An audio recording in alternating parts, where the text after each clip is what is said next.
ಇವತ್ತು ಯಾವೊಂದು ವಿಜ್ಞಾನ ದೊಡ್ಡ ಮಟ್ಟದಲ್ಲಿ ಇವತ್ತು ಬೆಳೀತಾ ಇದೆ. ನಾವು ಹಳ್ಳಿ ಬಂದಾಗ ಹಳ್ಳಿಯ ಒಂದು ವಾತಾವರಣದಲ್ಲಿ ಈ ವಿಶ್ವ ಯಾವ ರೀತಿ ಹೋಗ್ತದೆ ಅಂತಕ್ಕಂಥದ್ದು ನಮಗೆ ಇವತ್ತು ಕಾಣಲಿಕ್ಕೆ ಸಾಧ್ಯ ಇಲ್ಲ. ಆದರೆ ಇವತ್ತು ವಿಶ್ವದಲ್ಲಿ ಹಲವಾರು ರೀತಿಯ ತಾಂತ್ರಿಕತೆ ವಿಜ್ಞಾನದ ಮುಖಾಂತರ ನಮ್ಮ ನಿರೀಕ್ಷೆಗಳು ಊಹೆಗೂ ಮೀರಿ ನಾವೇನು ಹೋಗ್ತಾ ಇದ್ದೇವೆ. ಇಂಥ ಒಂದು ಸಂದರ್ಭದಲ್ಲಿ ಇವತ್ತಿನ ನಮ್ಮ ದೇಶದ ಈ ಒಂದು ಹೋರಾಟದಲ್ಲಿ ನಮ್ಮ ಭಾರತ ದೇಶ ಯಾವೊಂದು ದೊಡ್ಡ ಮಟ್ಟದ ಸವಾಲನ್ನು ಸ್ವೀಕಾರ ಮಾಡಿದ್ದಾರೆ. ಇವತ್ತು ದೇಶದ ಪ್ರಧಾನಮಂತ್ರಿಗಳ ಒಂದು ನಾಯಕತ್ವದಲ್ಲಿ ಅವರಿಗೆ ಇರತಕ್ಕಂಥ ಒಂದು ದೂರದೃಷ್ಟಿನಲ್ಲಿ ಇವತ್ತು ವಿಶ್ವದ ದೊಡ್ಡ ಪ್ರಥಮ ಸ್ಥಾನದಲ್ಲಿರ್ತಕ್ಕಂಥ ದೇಶಗಳಿಗೂ ಪೈಪೋಟಿಯನ್ನು ನೀಡ್ತಕ್ಕಂಥಲ್ಲಿ ನಮ್ಮ ಭಾರತ ಇವತ್ತು ಹೆಜ್ಜೆ ನಿಟ್ಟಿದೆ ಅಂತಕ್ಕಂಥದ್ದನ್ನು ನಾನು ಹೆಮ್ಮೆಯಿಂದ ಹೇಳಬೇಕಾಗ್ತದೆ. ಈಗ ಕಳೆದ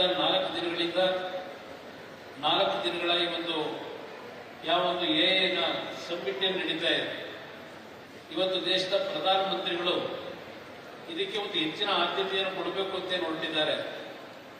ಈ ಒಂದು ಕಾರಣಗಳು ಮುಂದಿನ ದಿನಗಳಲ್ಲಿ ಈ ಒಂದು ತಾಂತ್ರಿಕತೆಯಿಂದ ರೈತರಿಗೂ ಹಲವಾರು ರೀತಿಯ ಅನುಕೂಲಗಳು ಇವತ್ತು ಅವರ ಜೀವನದಲ್ಲಿ ಅಳವಡಿಸಿಕೊಳ್ಳಲಿಕ್ಕೆ ಸಾಧ್ಯ ಇದೆ ಅಂತಕ್ಕಂಥದ್ದನ್ನ ಹಲವಾರು ವಿಜ್ಞಾನಿಗಳು ಹೇಳ್ತಕ್ಕಂಥದ್ದಷ್ಟೇ ಅಲ್ಲ, ಅದರಲ್ಲಿ ಈಗಾಗಲೇ ಆ ಒಂದು ವಿಶ್ವದಲ್ಲಿ ಎಲ್ಲ ರೀತಿಯ ಯಶಸ್ಸನ್ನು ಕಾಣ್ತಾ ಇದ್ದಾರೆ.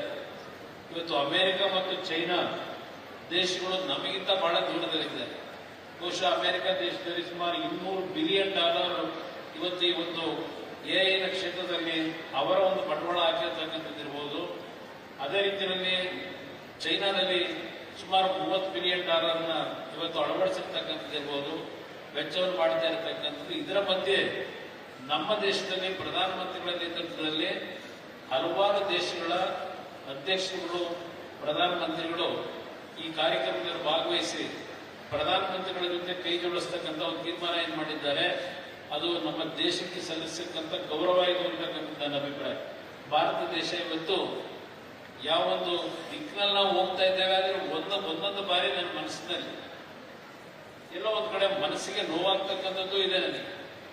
ಆದರೆ ಇವತ್ತು ಯಾವ ದೆಹಲಿಯಲ್ಲಿ ನಾನು 2 ಇಲಾಖೆಗಳನ್ನು ಪ್ರಧಾನಮಂತ್ರಿಗಳು ಕೊಟ್ಟಿದ್ದಾರೆ, ಒಂದು ಹೆವಿ ಇಂಡಸ್ಟ್ರಿ ಮತ್ತೆ ಸ್ಟೀಲ್ ಮಿನಿಸ್ಟ್ರಿ ಏನು ಕೊಟ್ಟಿದ್ದಾರೆ. ಇವತ್ತು ದೇಶದಲ್ಲಿ ಯಾವ ರೀತಿಯ ಒಂದು ಬೆಳವಣಿಗೆ ಆಗ್ತಾ ಇದೆ ಅಂತಕ್ಕಂಥದ್ದು ದೆಹಲಿಯಲ್ಲಿ ನೋಡಿದಾಗ ಒಂದು ವರ್ಗ ಯಾವ ಸ್ಪೀಡ್ ನಲ್ಲಿದ್ದಾರೆ, ವೇಗ ಮತ್ತು ಅವರ ಆರ್ಥಿಕ ಪರಿಸ್ಥಿತಿಗಳು ಹೇಗಿದೆ ಅಂತಕ್ಕಂಥದ್ದು ನೋಡಿದಾಗ ನಾವು ಹಳ್ಳಿಗೆ ಬಂದರೆ ನಮ್ಮ ದೇಶ ಈ ಮಟ್ಟದಲ್ಲಿ ಇದೆಯಾ ಅಂತಕ್ಕಂಥದ್ದು ಇಲ್ಲಿ ನಮ್ಮ ಕಣ್ಣಿಗೆ ಕಾಣುತ್ತೆ. ನಮ್ಮ ಗ್ರಾಮೀಣ ಪ್ರದೇಶದಲ್ಲಿ ನಾವು ಬದುಕ್ತಾ ಇರ್ತಕ್ಕಂಥದ್ದು.